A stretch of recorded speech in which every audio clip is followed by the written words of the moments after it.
자, 이제 83조 결격사유를 보겠습니다. 결격사유 제10조, 조문 잠깐 읽어드리죠. 10조 제1항. 다음 각 호의 어느 하나에 해당하는 자는 중개사무소에 개설 등록을 할 수 없다. 개설 등록을 할 수 없다의 밑줄이에요. 자, 그래서 결격사유자는 등록이 안 된다는 뜻이고요. 쭉 내려가서 2항. 제1항 제1호 내지 제11호의 어느 하나에 해당하는 자는 소속공사 또는 중개보증이 될 수 없다. 소속공사 또는 중개보증이 될 수 없다의 밑줄이에요. 거기 내지라는 표현 이제 아시죠? 내지라는 건 다방 내지 아니라고 그랬죠. 에서까지라고 그랬습니다. 에서까지. 3항 내려갑니다. 등록관청은 개업공사, 소속공사, 중개보조원 및 개업공사인 법인의 사원, 임원, 이하, 개업공사 등이라 한다. 개업공사 등이란 말 나왔죠? 개업공사, 소속공사, 중개보조원, 법인의 임원, 사원이에요. 이들이 개업공사 등이고요. 개업공사 등이 제1항, 제1호부터 제11호까지 어느 하나에 해당하는지 여부를 확인하기 위해 관계기관을 조회할 수 있다. 즉, 등록관청 결격 여부를 조회할 수 있다는 얘기예요. 개공 등에 대한 결격 여부를 조회할 수 있다. 자, 다음 법 제10조 2 벌금형의 분리선고. 형법 제38조에도 불구하고 제48조 및 제49조에 규정된 죄와 다른 죄의 경합범에 대하여는 벌금형 선고하는 일을 분리선고해야 한다. 자, 벌금형은 분리선고하래요. 갑니다. 결격의 효과를 지금 읽어봤는데 결격사유 효과는 지금 중개업 진입 전이었어요. 진입 전이었다면 중개사무소에 개설 등록을 할 수 없다라고 되어 있네요. 등록을 할 수 없다는 얘기는 개업공인중개사가 될 수 없다는 뜻이고 10조 2항에서는 소속이나 중개보증이 될 수 없다 그랬고요. 그럼 임원사원은 될 수 있느냐? 임원사원 당연히 될 수 없어요. 그렇기 때문에 중개업 진입 전이라면 개업공사 등은 개업공사 등이 될 수 없다. 한마디로 이 뜻이에요. 이게. 그럼 중개업에 종사하던 중에 결격에 빠지면 어떻게 되느냐? 이 문제는 이제 후일 다시 나오는데 만약에 개업공사가 결격사유 어느 하나에 해당됐잖아요. 그럼 개공에 대한 등록을 반드시 취소합니다. 필요적 등록 취소예요. 필취. 개공이 결격에 해당되면. 다음은 소공이나 중개보조원이 결격에 걸렸잖아요. 그러면 이때는 해고해야 되겠죠. 해고하는데 유예기한은 2달 줬죠. 그래서 2월 내에 해소를 하라 했어요. 그럼 2월 내 해소 안 하면 어떻게 되느냐? 소공이나 보조원의 결격을 2월 내 개공이 해소 안 하면 이때는 업무정지를 먹을 수 있습니다. 그럼 임원사원이 결격사유에 어느 하나에 해당된 거예요. 그럼 역시 해임해야 되겠죠. 그것도 유예기한은 2달 줬죠. 그래서 2월 내에 2달 내에 해임을 하라 이랬어요. 해임을 하라. 해소를 하라 이랬죠. 이건 해임하라는 얘기예요. 그럼 만약에 결격 임원사원을 2달 내에 해소 안 하면 어떻게 되느냐? 이건 법인의 결격이에요. 그러니까 이때는 등록을 취소해버립니다. 필취예요. 법인이 등록이 취소돼요. 그래서 결국은 결격사유에 걸렸잖아요. 진입 전이라면 진입을 막고 있고 진입 후라면 따라하는 얘기예요. 그래서 결국은 결격사유 규정은 한마디로 중개업 종사를 막는 유일하고도 최소한 제도적 장치입니다. 이게 바로 결격사유 규정이에요. 그래서 아예 종사 금지예요. 여기 걸리면. 자, 그러면 이제 첫 번째 각각의 결격사유자라고 하는데 그 85쪽에 제한능력자가 나와 있네요. 그러니까 첫 번째 결격사유자가 제한능력자예요. 민법에서 이제 공부했죠. 제한능력자 3명이 있는데 첫 번째가 미성년자예요. 그 다음에 우린 지금 현재 교재에 한정치산자, 금치산자 이렇게 나와 있죠. 민법에서 공부한 내용으로 가겠습니다. 피한정 후견인, 피성년 후견인으로 갑니다. 피한정 후견인은 한정치산자. 그 다음에 금치산자는 피성년 후견인이에요. 그래서 이들에 대한 자세한 내용은 다음 페이지에 지금 색깔 칠해진 부분에 정리가 돼 있죠? 안 돼 있나? 다음 페이지가 아니고 밑에 주에 그렇게 돼 있구나. 85쪽 맨 밑에 20번 주. 그 다음에 금치산자.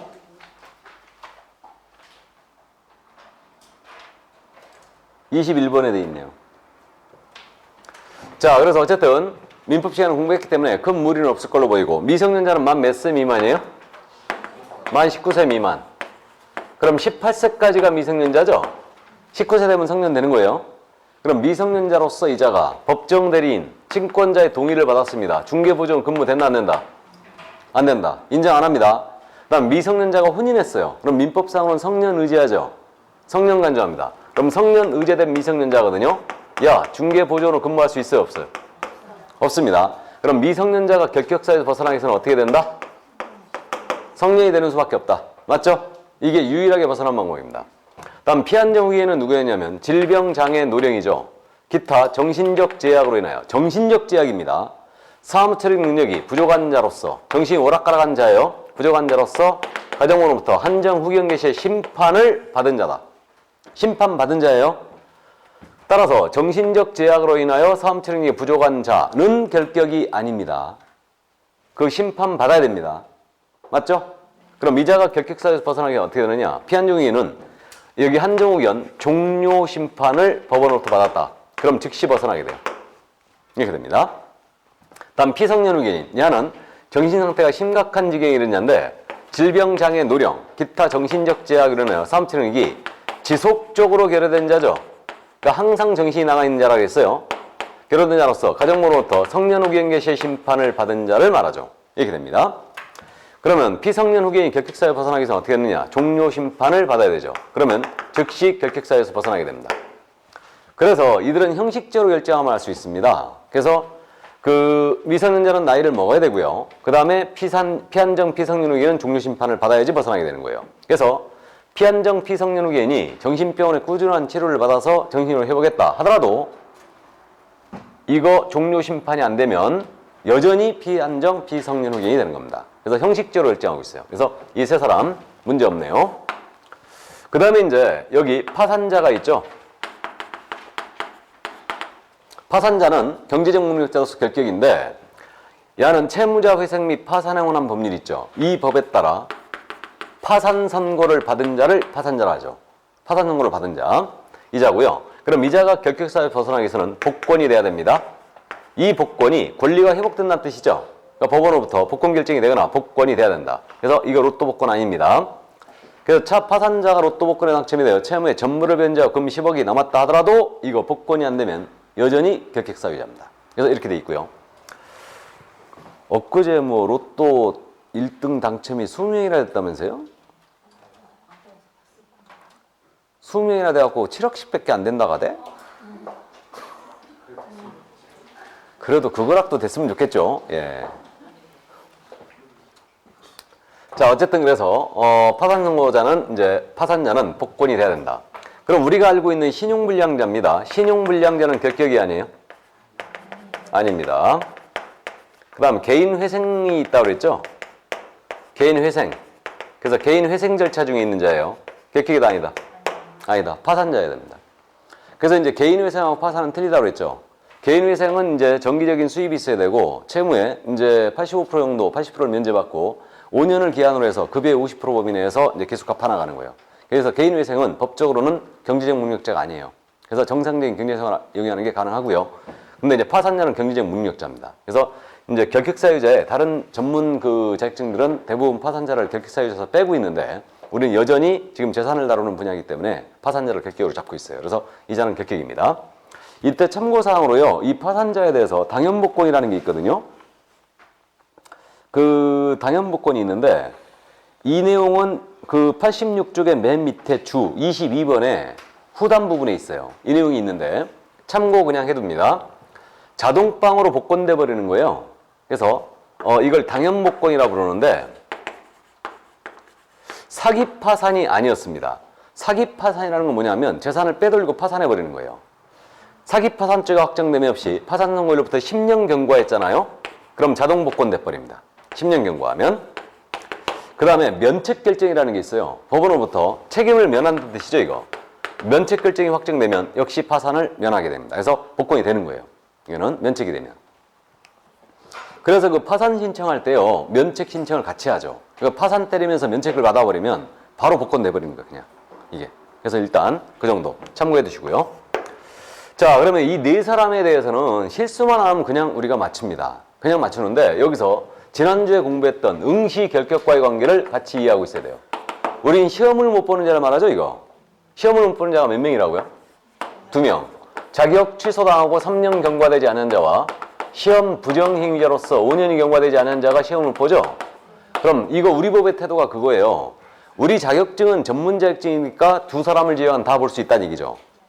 대신 시험을 보되 여기서 잡겠다는 의지에 지금. 그럼 미성년인 상태에서 자격을 취득할 수 있죠. 파산자 상태에서 자격을 취득할 수 있죠. 피한자 후계인 자격 취득할 수 있죠. 그죠? 그렇다 하더라도 이 아들은 중개업 종사는 못해요. 맞죠?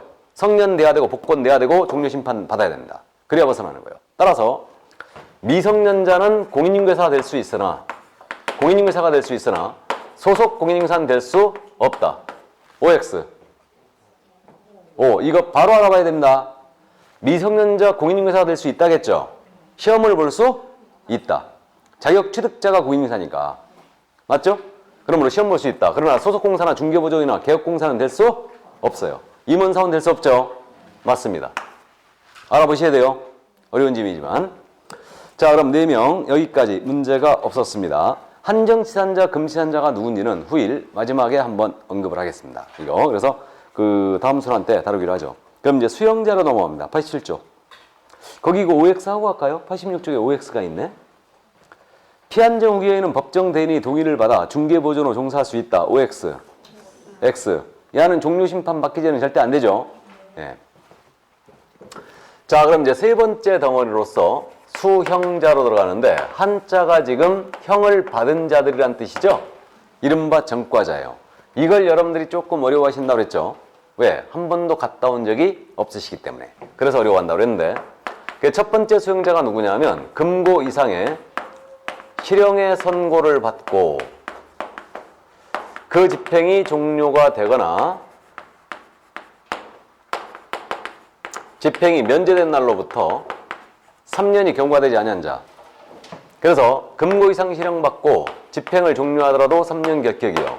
집행을 면제하더라도 3년이 격격입니다. 이게 첫 번째 수형자고, 다음 두 번째 수형자는 금고 이상의 형의 집행유예를 받고 그 유예 기간 중에 있는 자 그랬어요.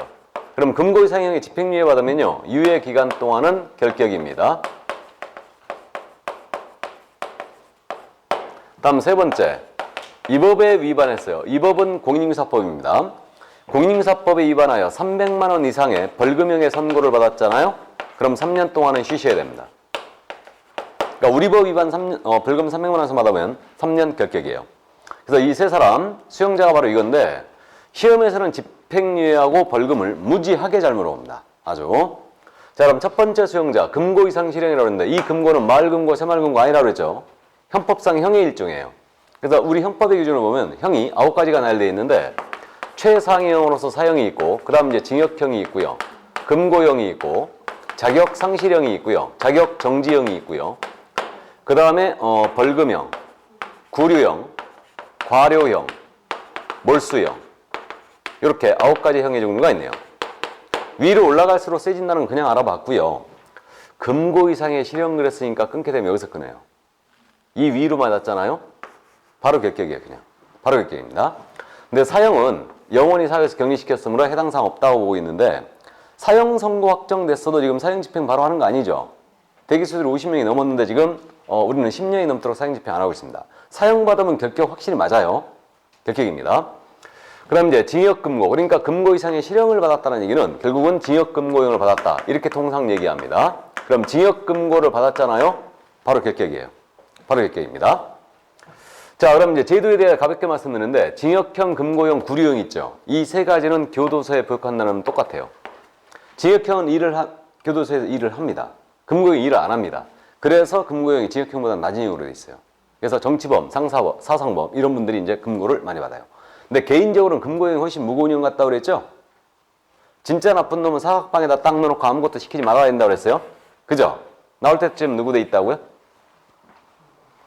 그래서 이 독방이 그래서 무서운 겁니다. 이게. 그래서 이제 금고형 이렇게 일을 안 하기 때문에 낮은 형으로 돼 있는데 그래서 금고형 받은 자들 90% 이상이 일을 하고 있어요. 자원해서. 이렇게.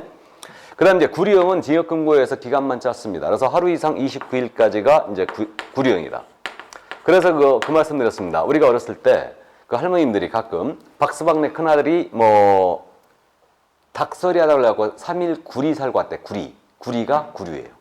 예. 그래서 29일까지고. 그럼 징역과 금고는 한 달 이상이라는 얘기인데 유기와 무기로 나뉘죠. 유기는 최고 50년까지 때릴 수 있어요. 그래서 이 정도 참고해 두시고.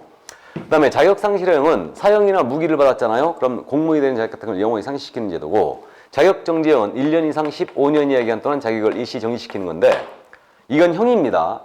우리 공인인사 획정지가 있다고 그랬는데 우리 공인인사 획정지가 완전히 틀려. 이거는 우리는 시도지사가 6개월 범위 내에서 행정처분으로 나가는 거예요. 이게 우리는 6개월 범위 내에서 나가는 자격정지고요. 이건 형의 일종이에요. 형사재판에서 판사가 때리는 겁니다. 그래서 우리는 형에 해당하는 자격정지는 없어요. 예. 그래서 이제 의료 사고가 났다. 그러면 이제 의사, 변호사 이들에 대한 자격정지형이 있죠. 이런 것들이. 그다음 이제 벌금형, 과료형이 있는데 이거는 재산형입니다. 돈으로 내는 건 똑같은데 금액만 차이가 있어요. 벌금은 5만 원 이상, 과료형은 2,000원 이상 5만 원 미만 이렇게 돼 있죠. 그래서 이제 이 과료는 또 이 형법에도 일부 규정이 있지만 일단은 경범죄처벌법에 주로 많이 있어요. 과료형은. 그래서 이거와 과태료는 또 틀린 거죠.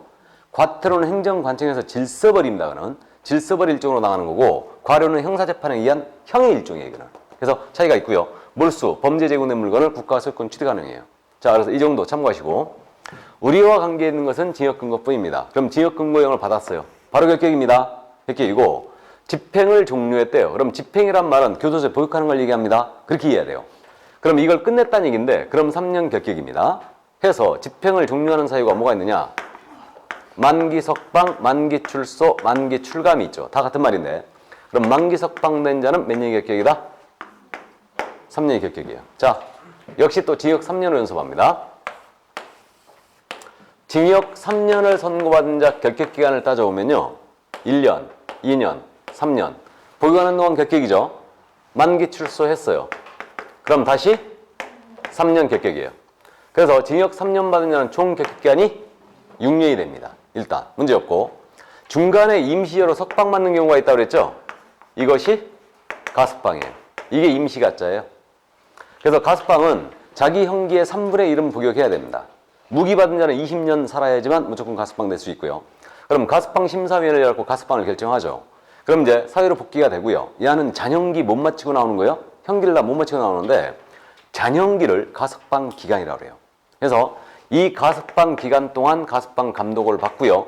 이 기간 무사히 범죄를 저지르지 않고 경과했다. 집행을 종료한 것으로 간주해요. 그럼 다시 우리는 3년이 결격이죠. 집행 종료한 자는 3년 결격이 있으니까. 자, 따라서 여기 징역 3년을 선고받은 자예요. 야가 2년을 보육한 상태에서 가석방이 됐다. 그럼 야는 잔형기가 몇 년이에요 지금? 1년입니다. 그럼 요 1년이 가석방 기간이에요. 이게. 그래가지고 이 1년 동안 가석방 기간 동안 가석방 감독을 충실히 받고요. 그 다음에 이제 범죄를 저지르지 않았다. 그러면 이 가석방이 취소되거나 실효됨이 없이 경고했다는 얘기예요. 그러면 집행이 종료된 것으로 간주가 돼요. 그럼 다시 몇 년? 3년이 결격입니다. 다시. 그러니까 가석방을 받은 자는 가석방 기간 더하기 3년이 되겠네요. 맞죠? 총 결격기간은 만기 석방된 자 똑같죠 지금? 사회로 복귀된 시점에 결격이 어떻게 잡히냐 요거만 차이가 있는 거예요. 이게 그래서 요 점 일단 이해를 해두시고요. 그럼 집행을 면제했대요. 그럼 교도소에 복역하는 걸 면제했다는 뜻인데 집행 면제 사유가 뭐가 있냐면 특별 사면이 있지 않습니까? 이건 여러분들이 이미 들어봤죠. 특사. 특사가 바로 특별사면의 준말입니다. 그래서 이건 대통령의 특권이에요. 그래가지고 대통령이 사면심사위원회를 거쳐가지고 이건 사람을 정해요. 사람. 특정인을 정해서 집행을 면제해버리는 거예요. 그러면 특별사면 받으면 바로 풀려나가거든요. 그럼 우린 결격이 집행을 면제받았죠 지금. 그러니까 야는 3년이 더 결격입니다. 따라서 징역 3년을 선고받은 자가 역시 2년을 복역을 했어요. 그래서 여기서 특별사면을 받았다. 그러면 야는 잔형기 따질 필요가 없이 몇 년만? 3년만 더 결격이죠. 그럼 이렇게 되네요. 가석방을 받고 3년이 경과된 자라고 나왔잖아요. 야는 따질 필요도 없이 결격이에요. 맞죠? 가석방 기한 더해져야 되니까. 근데 특별 사면을 받고 3년 경과된 자라고 나왔죠? 야는 바로 벗어났죠. 그래서 일단 그 점 이해해 주시고요. 근데 말은 비슷한데 완전히 틀린 제도가 있다고 했죠? 일반 사면 제도가 있어요. 일반 사면은 이거는 죄를 정합니다. 죄. 이 범죄에 해당하는 자를 일률 대통령이 다 사면하는 거예요. 그래서 수만 명이 사면을 받는데 그래서 대통령이 일반 사면을 단행하기 위해서는요. 국회 동의받아야 됩니다. 그다음에 이거 대통령령 형식으로 나가는데 일반 사면의 효과도 엄청 좋죠. 이거. 없던 일로 해버린 제도예요. 형 선고의 효력을 상실시킨 제도입니다. 이게. 그래서 전 대통령들 그래서 이제 이명박 대통령이라든가 또는 그 노무현 대통령, 그 다음 김대중 대통령, 전부 다 이제 그 취임 100일째 기념으로 일반 사면 단행했었어요. 음주운전, 누적벌점, 무면운전 다 사면했죠? 그래가지고 일반 사면 받았잖아요? 그럼 그 다음날 내가 면허 취소했는데 그 다음날 바로 시험 볼 수 있어요. 그럼 우리는 결격이 어떻게 되냐? 일반 사면을 받았거든요. 일반 사면을 받으면 즉시 결격에서 벗어난다는 거죠, 이거. 즉시. 없던 일을 했기 때문에. 그래서 여러분들이 거꾸로 오해하면 안 된다는 얘기예요. 이게 특별 사면이 특별자가 들어가서 더 좋은 거다라 이해하면 안 돼요.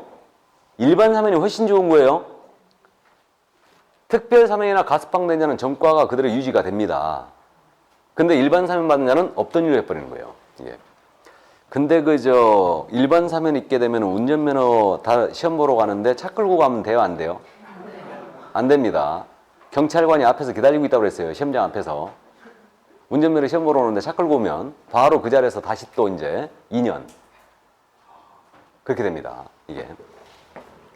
자, 그래서 어쨌든 거기까지. 그래서 이제 여러분들이 그래서 이 부분을 좀 어려워해요. 가석방 특별사면, 일반사면 때문에. 이걸 여러분들 제도가 낯설거든요. 그러니까 어려워하시는데 다행히 시험에서는 이건 잘 안 내고요. 집행면제, 집행종료로 그대로 물어봐요, 그냥. 그래서 집행면제나 집행종료는 3년 격기라고 일단 이해를 해두고요. 여기서 집행면제하는 사유는 특별사면 말고 더 있죠. 그래서 이제 보고 가는데 그 교재 지금 집행면제에 대해서 88쪽에 니은 법률이 변경이 나와 있죠. 법률이 변경됨으로써 집행을 면제하는 경우가 있죠. 법률이 변경되는 거예요. 그러니까 있던 범죄가 법에서 삭제가 돼버리는 거예요. 그러면 그 형에 의하여 그 범죄에 의해 살던 사람들은 전부 다 집행을 면제하거든요. 그러면 이때 우리는 다시 3년 격격이에요. 최근에 이런 일이 벌어졌죠. 간통. 그러니까 헌법재판소에서 이게 위헌 판결 났잖아요. 간통이. 그리고 형법에 삭제돼 버린 거예요. 그럼 간통에 의하여 실형을 살던 사람이 있었겠죠. 그 사람들은 이게 형법에 삭제가 됐기 때문에 집행을 면제해 버립니다. 이게 법률의 변경에 의한 집행 면제예요. 이게. 이렇게 받으면 몇 년 격격이라고요? 3년 격격입니다. 이게. 결혼을 했다고 그랬죠. 있어야 돼, 없어야 돼? 간통. 죄가. 있어야 된다. 여성분들은 대부분 있어야 된다고 주장하고 있죠. 그죠? 물론 아닌 분도 있겠지만. 이거. 남성분들도 반대를 많이 하는 분들이 있어요. 그래서 여성분들 반대하는 이유가 남성 천국될 거다. 남성분들은 또 여성 천국될 거다. 뭐 그런 얘기들 하는데 어쨌든 뭐 아가씨들이 많아서 죄송한데 저는 이거 폐지하는 게 맞다라고 보는 사람 중에 한 명입니다. 이거는 실효성이 없어요. 실효성이. 죄 자체가. 그러니까 이제 이게 실형을 사는 사람이 거의 없어요. 그러니까 콩밥을 먹는 사람이 거의 없다는 얘기예요. 벌금 몇 푼 맞고 맙니다, 그냥. 이게. 그러니까 이제 차라리 외국처럼 폐지를 해버리고 재산 분리를 해야 되잖아. 이혼해야 되잖아. 어차피. 그럼 재산 분리할 때 부정행위자에 대해서는 엄청난 불이익을 줘버리는 거지. 그러게 되면 더 실효성이 있어요. 그러니까 이제 상대방 배우자에 대해서 그게 더 실효적이다. 근데 문제는 재산이 없는 사람이 문제 아니에요. 그죠? 그때는 단 조건. 10,000원에 한 대씩 맞기. 그럼 돼. 이게. 그래서 어쨌든 그래갖고 우리 다닐 때도 우리 형법 교수님이 중간고사 형법 강론 문제가 그거였던 것 같은데 존속살인죄에 대하여 존속살인죄라고 들어봤죠? 보통살인죄 말고 존속살인죄에 대해서 가중처벌하는 게 타당한가? 이것에 대한 논하라. 이게 그러니까 존속살인은요 사형하면 무기예요. 사형하면 무기입니다. 우린 존속살인에 대해서는 가중처벌하게 돼 있어요. 이게 그래서 이제 그거하고 간통죄가 있어야 되는가 논하라. 이게 우리 어린애들 어떻게 알아 그거를? 그래서 어쨌든 그걸 이제 물어봤는데 지금 이제 나이 먹고 보니까 이게 이제 실효성에 근데 그때도 형법 교수님이 그랬던 것 같아요. 그게 이 실효성에 의문이 된다. 이제 그런 얘기를 하셨던 것 같은데 어쨌든 그때 나는 있어야 된다고 강력히 주장했죠. 예, 있어야 된다. 자, 어쨌든 그래서 그 정도 참고하시고 그 다음에 이제 형에도 시효가 있어요. 형에도 시효가 있는데 소멸시효 들어봤죠?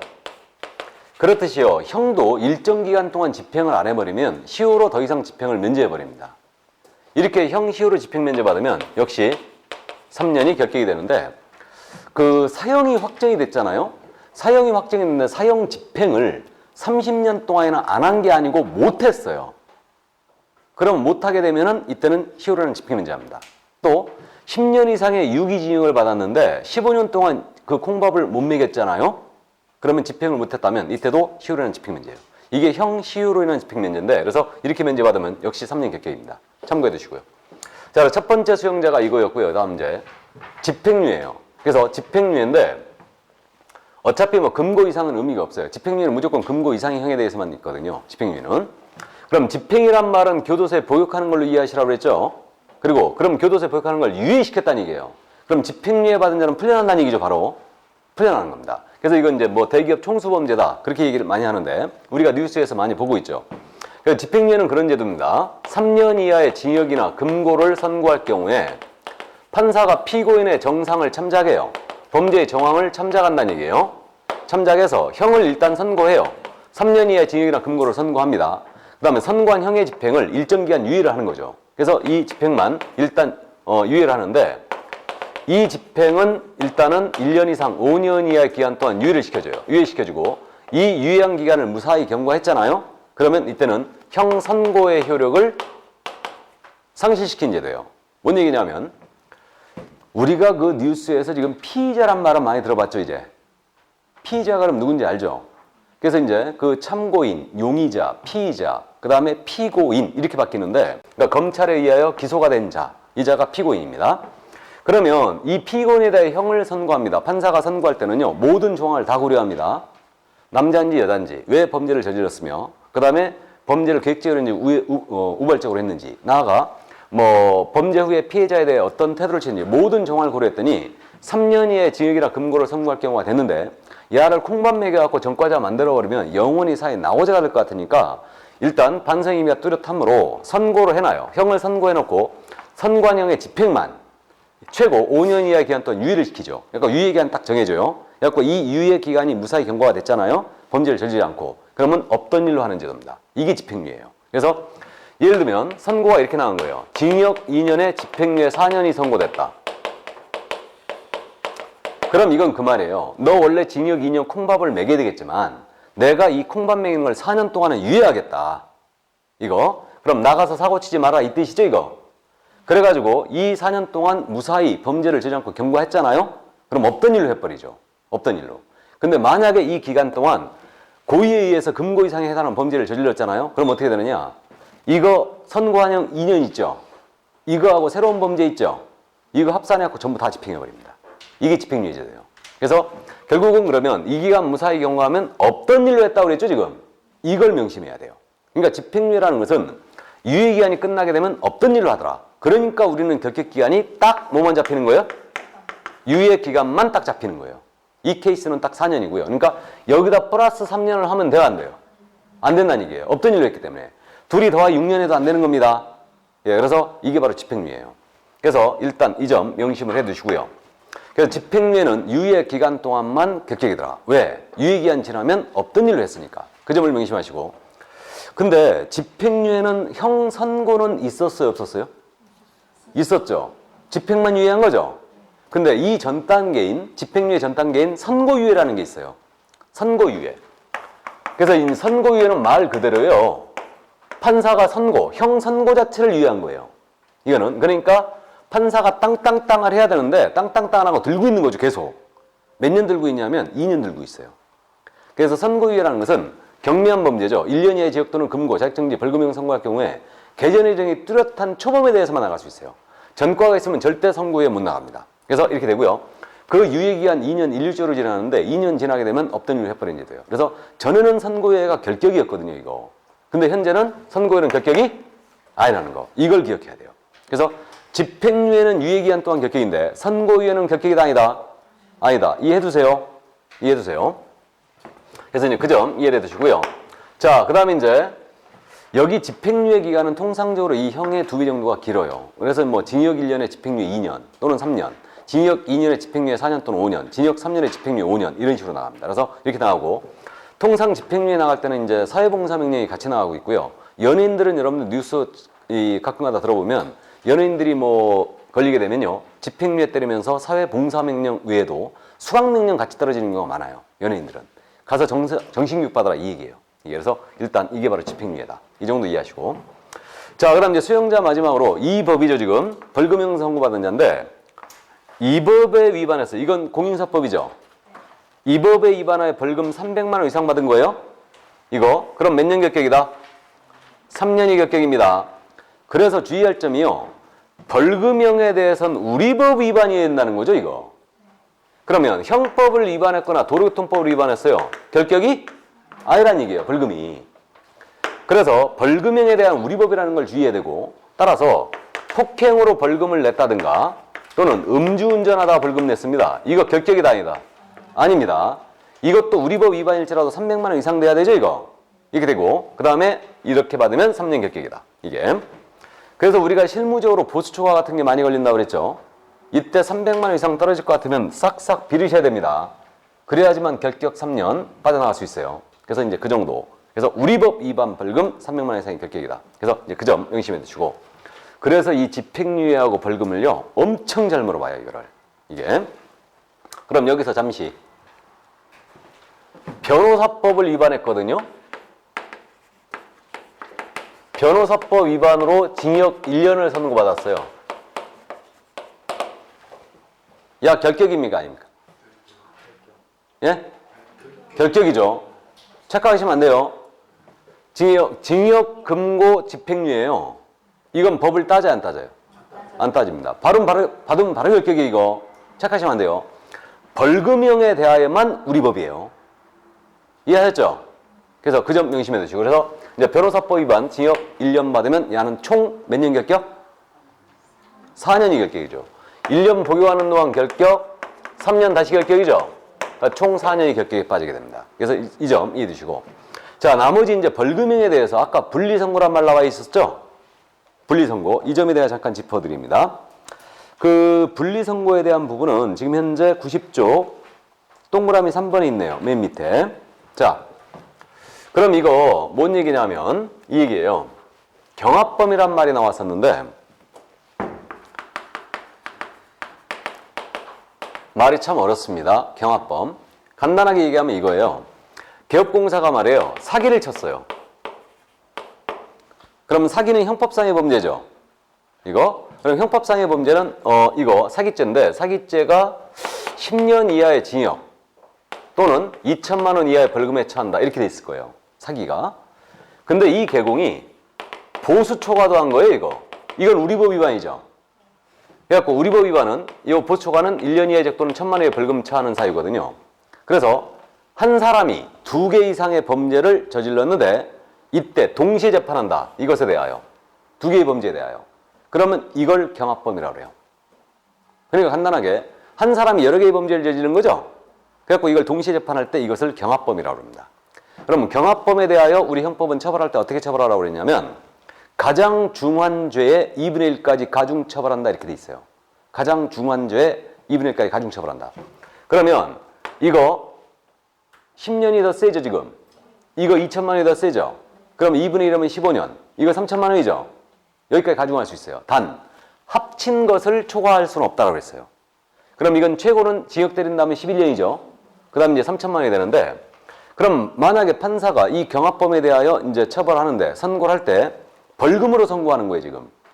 벌금을 선고하는데 이때 벌금 800만 원 하고 퉁 치면 안 된다는 얘기죠, 이거.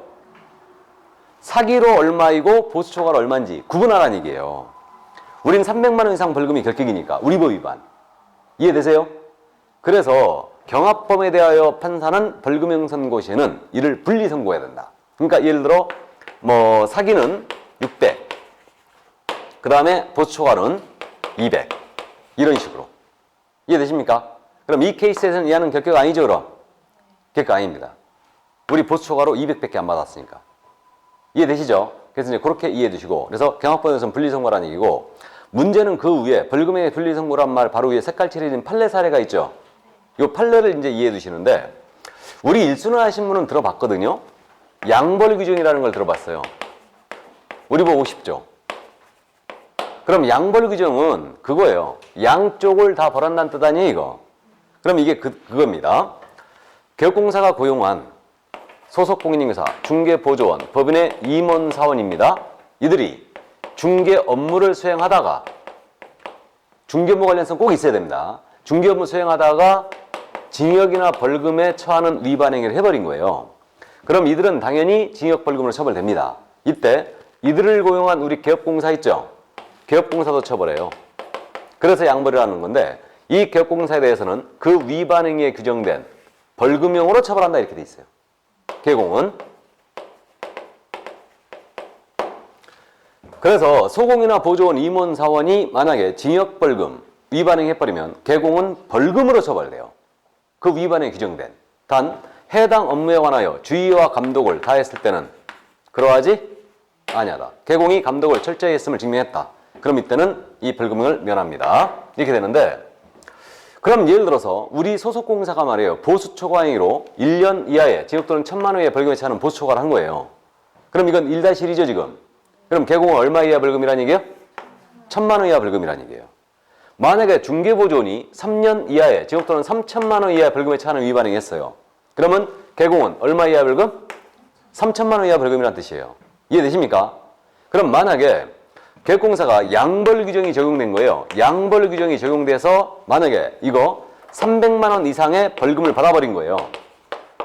그럼 이게 결격이냐의 문제가 생긴 거죠 지금. 이 점에 대해 우리 대법원은 뭐라고 판단했느냐. 아주 타당한 해석을 했는데 양벌 규정이야 벌금 300만 원 이상을 받았다 하더라도 이는 결격으로 볼 수 없다라고 했죠.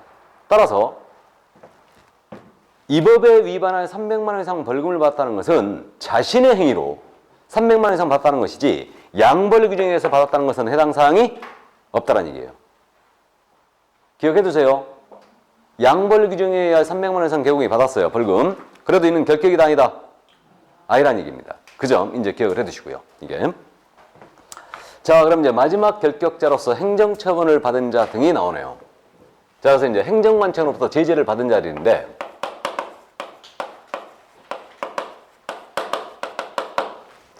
먼저 우리 공인인계사 자격 취소가 있죠?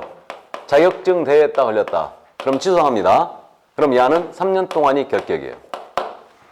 근데요. 자격 취소된 자는 3년 동안 시험도 못 본다고 그랬죠. 근데 여기도 들어가 있네요. 그럼 자격 취소받고 3년 경과되지 않는 자는 3년 동안 야는 이 기간 동안 보조원 근무도 안 되네요. 맞죠? 이렇게 돼요. 근데 시험 부정의의자 있죠? 야는 5년 동안 응시는 못해요. 시험은 못 봅니다. 근데 이 기간 동안 중개보조원 근무할 수 있나요? 없나요? 있죠. 여기 명단에 없어요. 지금. 이해되세요? 어려운 내용인데 일단 참고해 두세요. 이거. 자, 그럼 자격 취소된 자는 야는 3년 동안 응시도 못한다. 이렇게 되고요. 그 다음 두 번째, 공인인계사 자격을 정지당했습니다. 자격정지는 최고가 몇 개월이라고요? 6개월. 그럼 자격정지 받은 자는 자격정지 기간 중 쉬셔야 되죠? 정지 중 결격이에요. 정지 기간 중 결격이고. 그 다음에 중개사무소의 개설 등록을 취소당했습니다. 그럼 등록 취소하면 역시 3년이 결격이에요.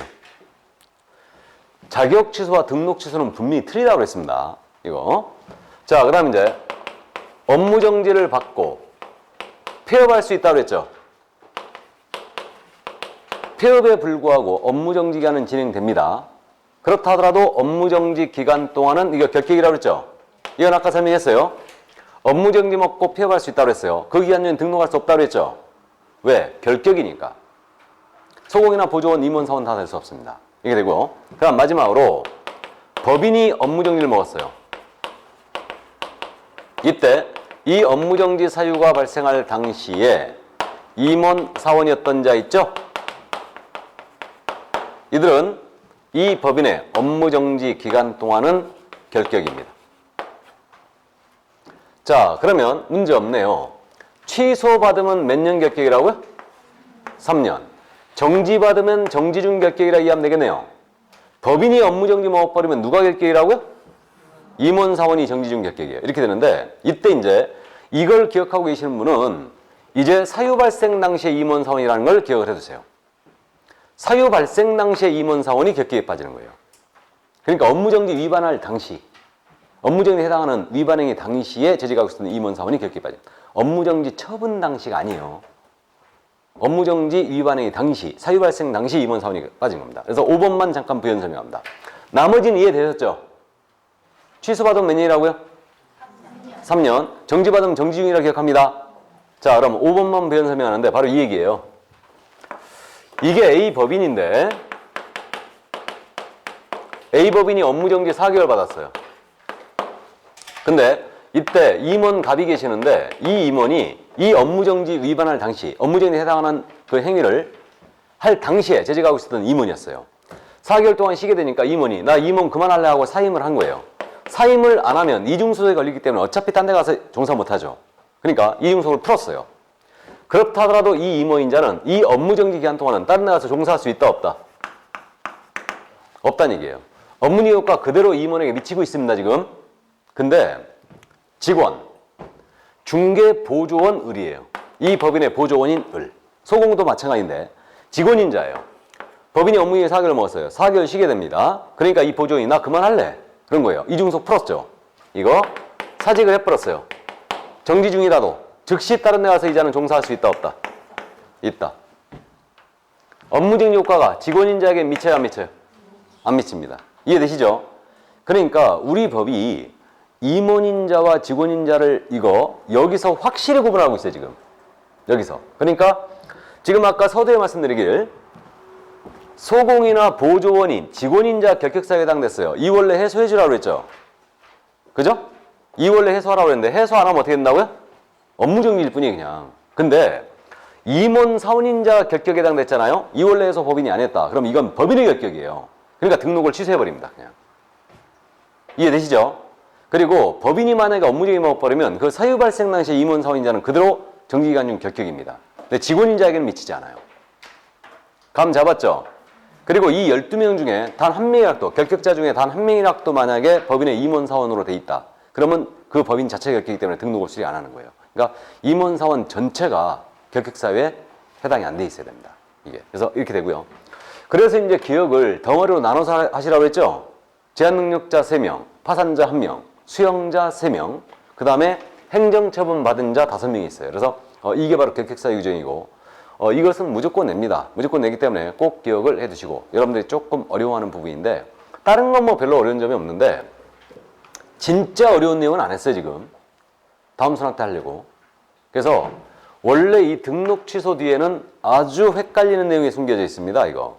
근데 오늘 이 부분은 이제 안 하고 다음 수능 때 더 다루기로 하겠습니다. 일단은 자 그럼 OX부터 일단 하고 넘어가죠. OX 거기 89쪽에 OX가 있죠? 기출지문이면 기출지문 응용. 찾았어요?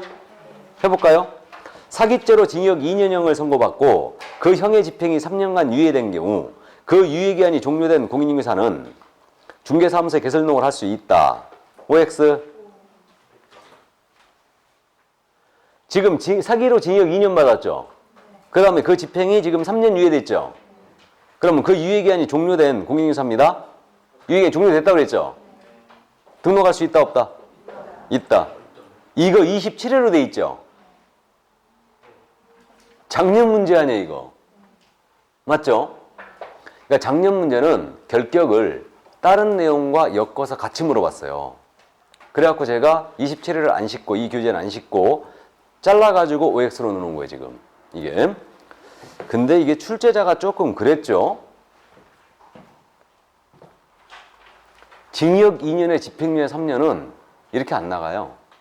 징역 2년 나갔으면요 집행유예 4년 내지 5년 나갑니다 이거. 그러니까 출제자가 비법대 출시임을 일단 이해할 수 있어요. 형법 공부를 해본 적이 없기 때문에 이런 이제 나오는 건데 우리는 문제를 아니야말로 개떡같이 내더라도 찰떡같이 맞춰야 된다고 그랬죠. 그러니까 어쨌든 유의기한이 경과되면 되는 거죠. 예, 그러므로 얘는 등록할 수 있어요. 그러니까 이제 이건 맞았습니다. 그 다음에 넘기게 되면 92쪽에 OX가 또 있죠. 이 부분은 이거는 이제 나중에 여러분들이 다음 수업 때 이 부분 제가 설명 안 했어요 지금. 설명 안 했는데 그래서 이 부분은 나중에 여러분들이 OX 한번 해보세요. 나중에 우리가 연습될 거예요. 꼭 안 해봐도 됩니다. 그럼 이제 93페이지 기출문제를 보겠습니다. 93페이지 기출문제 26회 문제가 실려있죠? 이게 이제 정통 결격 문제를 물어봤는데 이것도 약간 까다로운 문제였습니다. 이거는 기간 계산을 딱 물어봤기 때문에 같이. 그럼 보겠습니다. 2015년 10월 23일 현재 공인사법령상 중개사무소의 등록에 결격사유에 해당하는 자는 누구인가? 주어진 조건만 고려한다. 26회 문제였어요. 재작년 문제였는데 1번입니다. 형의 선고유예 기간 중에 있는 자. 선고유예 나왔죠? 결격이 아니에요.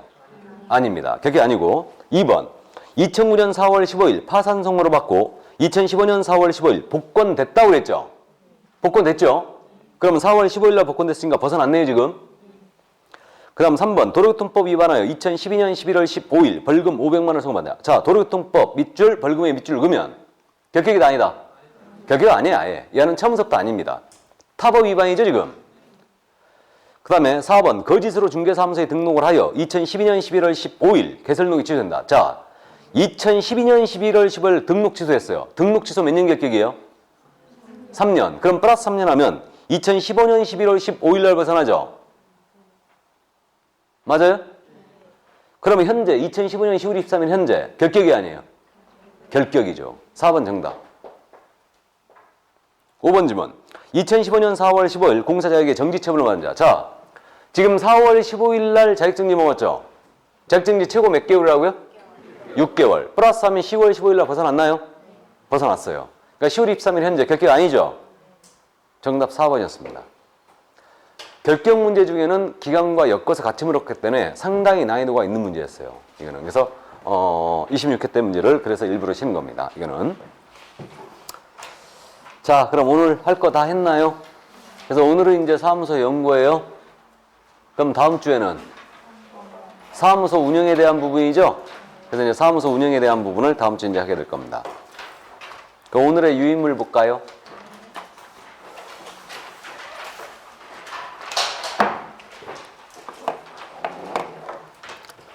자, 그럼 1번 갑니다. 중개사무소 개설 등록의 성격 관련한 다음 설명은 틀린 것은 1번입니다. 법인이 부동산 분양 대행업이나 컨설팅업만을 목적으로 하는 경우에도 등록을 하여야 한다. 분양 대행이나 컨설팅은 중개업이 아니죠. 등록 필요 없습니다. 그러나 이에 부수하여 중개업을 할 때는 등록해야 돼요. 자, 그래서 1번 정답. 2번입니다. 인터넷상으로만 중개업을 영위할 경우도 중개사무소를 갖추고 등록을 해야 한다. 이게 유권 해석이라고 했죠? 맞습니다. 3번 등록관청은 등록 요건을 갖춘 등록 신청이 있으면 이를 거부할 수 없다. 이게 기속성이죠. 다음에 4번 질문. 등록을 하지 아니한 자가 부동산에 대한 거래를 하였더라도 그 거래 계약의 사법적 효력에는 영향이 없다. 맞아요? 등록은 적법 요건이기 때문에 효력 요건이 아니다. 다음 5번 등록은 대인성, 일신, 전속성 성질로 인하여 상속이나 양도되어야 되기 허용되지 않는다. 당연한 얘기죠. 예, 그래서 정답은 1번이었습니다. 2번 내려가죠. 개설 등록 기준에 관한 설명 중 틀린 것은 그랬어요. 등록 기준 1번입니다. 다른 사람의 명의로 임대차에게 체결된 건물에도 등록이 가능하나 등록 신청인이 임대차, 사용대차 등의 방법으로 그 사용권을 확보해야 한다. 맞죠? 2번 질문. 이미 다른 개업공사가 중개사무소로 사용 중인 사무소를 중개사무소로 하여 등록 신청하는 것도 가능하다. 맞아요? 예. 단 업무정지 기간 중인 자는 공동사용 불가해요. 업무정지 기간 중인 사무소에는 등록할 수 없습니다. 자, 다음 3번 질문이에요. 개업공사가 폐업 후 1년 내에 다시 등록을 신청하는 경우는 실무직으로 이수할 필요가 없죠. 맞고 4번 질문. 특수법인을 제외하고 법인의 경우 대표자가 공인중개사가 아닌 경우에는 등록을 할 수 없다. 맞아요? 예, 대표자는 공사해야 되죠. 특수법인은 그런데 이거 적용하지 않습니다. 다음 5번 질문. 상법상 회사인 경우 주식회사이어야 중개사무소에 개설 등록을 할 수 있다. 틀렸죠? 상법상 회사하면 족하죠? 꼭 주식회사 할 필요는 없어요. 주직이라고 되어 있는데 주식입니다.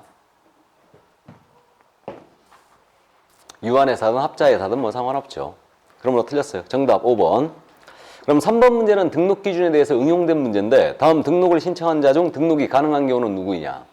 1번입니다. 감유한 책임회사의 목적 사업에는 중개업위에 부동산 개발업이 포함되어 있다. 부동산 개발업 밑줄 쫙.